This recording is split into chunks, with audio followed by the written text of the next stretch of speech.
الكوين رجعت. يا حبيب رجعت اليوتيوب. صحينا امبارح كلنا على احلى فيديو في اليوتيوب، عودة آية حبيب، وهي بتقول أخيرا رجعت بعد انقطاع دام سنة ونص. ليه كده يا آية حبيبتي؟ فين صوتك الجميل ووصفاتك الجميلة ونفسيتك الرائعة وطاقتك اللي كنا بناخدها من الفيديوز، الطاقة الخطيرة بتاعتك دي اللي وصلت لنا، والطاقة دي عشان كده طالعة بصدق قوي افتقدناها قوي قوي.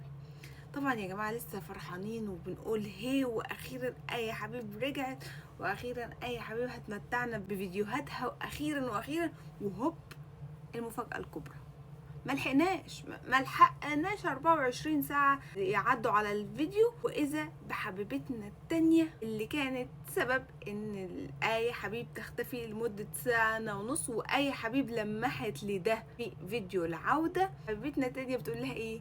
يلا يا آية، إيه رأيك نعمل كولابوريشن مع بعض ونعمل تعاون مع بعض ونظهر إحنا الاتنين في فيديو؟ إيه رأيك في الفكرة دي؟ نعم. هي قالت في الفيديو ان حضرتك كنت سبب خليتيها تختفي لمدة سنة ونص. مش مهم.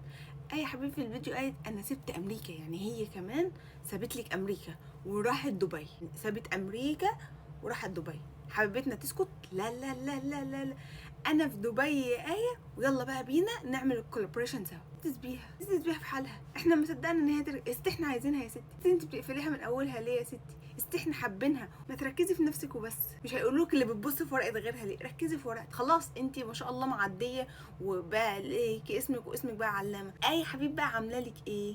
يعني هي عامله لك ايه؟ فبجد مستغربه من البوست بتاعك جدا، ويا ريت تسيبي اي حبيب في حالها. احنا عايزينها، واحنا ما صدقنا ان هي ترجع تاني لليوتيوب، واحنا هنبقى مبسوطين جدا في اي كونتنت هي هتعمله. وعلى فكره قالت لك مش هتعمل كونتنت مينلي بتاعها هيبقى طبخ، يعني مش هتركز على الطبخ بشكل اساسي، هتعمل فيديوهات تانية. فما تقلقيش، ما تتوتريش. انا فرحت جدا يا جماعه، جدا ان آية حبيب رجعت. ويلكم باك يا آية، مبسوطين جدا بالخبر ده، عايزينك بقى تستمري. فشكرا ان انت رجعتي.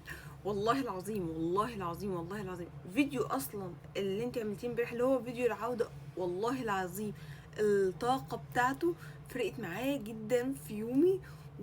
وصوتك الهادي ورقتك وذوقك وحاجتك الكيوت دي كلها كفيله ان انت فعلا في حته تانية. فعلا المكان اللي انت وصلت لها في انتظار اول فيديو على القناه الجديده. بقى انتوا كمان انبسطتوا ان آية حبيب رجعت ولا لا؟ اكتبوا لي في الكومنتس، ويا رب يبعد عنها الناس التانية. يا رب.